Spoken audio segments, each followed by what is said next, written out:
warahmatullahi wabarakatuh.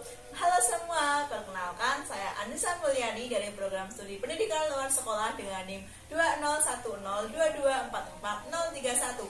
Di sini saya akan sedikit membahas tentang hubungan sosial. Nah, apa sih yang dimaksud hubungan sosial? Hubungan sosial adalah hubungan timbal balik antar individu maupun kelompok dan yang bersifatnya saling mempengaruhi. Nah, hakikat kita sebagai makhluk sosial itu harus berinteraksi karena kita saling membutuhkan. Nah, interaksi atau hubungan sosial ini terjadi antar individu, kelompok, dan individu maupun kelompok. Nah, ciri-ciri hubungan sosial itu apa aja sih? Nah, ciri-ciri hubungan sosial ini ada 3. Yang pertama yaitu adanya tujuan yang jelas. Dalam melakukan suatu interaksi atau hubungan sosial, kita harus mempunyai tujuan yang jelas. Contohnya, saya dengan teman saya ingin melaksanakan tugas kelompok. Nah, saya dengan teman saya itu melakukan suatu interaksi atau hubungan sosial di mana kita mempunyai tujuan yang jelas dan sama, yaitu belajar kelompok. Yang kedua yaitu komunikasi terjadi secara langsung. Bentuk dari komunikasi dalam hubungan sosial ini terjadi berupa lisan maupun isyarat. Selanjutnya yaitu adanya dimensi waktu yang terjadi di dalam hubungan sosial. Nah, dimensi waktu dalam hubungan sosial ini yaitu ada di masa lalu, masa kini, dan masa yang akan datang. Nah, maka dimensi waktu itu bertujuan untuk menunjukkan bahwa dimensi waktu ini tuh secara langsung berlangsung saat itu juga. Nah, selanjutnya kita akan membahas jenis hubungan sosial. Jenis hubungan sosial ini ada 2. Yang pertama yaitu proses sosial asosiatif dan yang kedua proses sosial disosiatif. Kita akan membahas satu persatu ya. Yang pertama yaitu proses sosial asosiatif.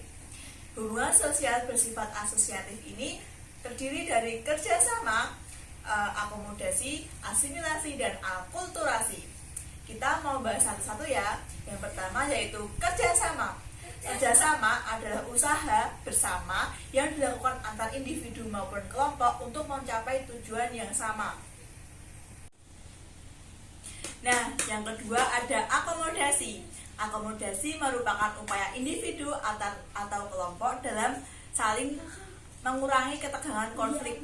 Bentuk-bentuk dari akomodasi ini ada banyak sekali nih. Yang pertama yaitu ada arbitrasi, yaitu adanya pihak ketiga sebagai penengah atau pembuat solusi. Yang kedua ada adjudikasi atau pengadilan. Lalu ada toleransi dan ada stalemate, yaitu adanya kekuatan keseimbangan antar kelompok konflik. Lalu ada mediasi, yaitu pihak ketiga sebagai penengah konflik. Lalu ada koersi, yaitu memberikan bantuan kepada pihak yang lemah. Lalu ada kompromi, dan yang terakhir ada konsiliasi. Yang ketiga dari proses sosial asosiatif yaitu asimilasi. Apa sih yang disebut asimilasi itu?